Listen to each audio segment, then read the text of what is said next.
है। मु कोन सुनली कोन गोटे व्यवसाय होउची जोटा कि बायबैक सिस्टम रे पूरा चलची। आज्ञा एक्चुअली आम पाखे अगरबत्ती मेसीन व्यवसाय होउची। अगरबत्ती मेसीन आउ आपनकर मटेरियल सब आमरी पाखे अवेलेबल रोची जोटा कि आपण आमठू किनिकी नेबे प्रोडक्शन बनेकी ताको आपण कंपनी को ही बिक्री करिवे जाको हमें बायबैक सिस्टम बोली कहउछु।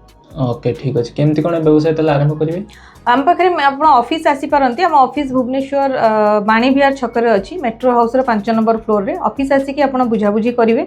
मेसीन आपणकर बहुत प्रकार रोची आपणकर 02 मॉडल 01 मॉडल डबल स्ट्रोक सब अलग अलग रेट रो मेसीन अच्छी। आपण को भी मेसीन नहीं करी निजर बिजनेस आम सहित आरंभ कर परिबे। तो मेसीन कोन केमती किनि न पड़ियो केत टका कोन पड़ियो? मेसीन आपणकर 02 मॉडल जदी नेबे ताले 90,000 पड़िबो। 01 मॉडल जदी नेबे ताले 1,15,000 पड़िबो। ता ऊपर को जदी जिबे डबल स्ट्रोक ताले 2,40,000 पड़िबो। जो भी मेसीन आपण नेबे सेही हिसाब रे आपणकर रेट रहबो। आगे जो मेसीन नेबे सेही हिसाब रे रेट रहबो।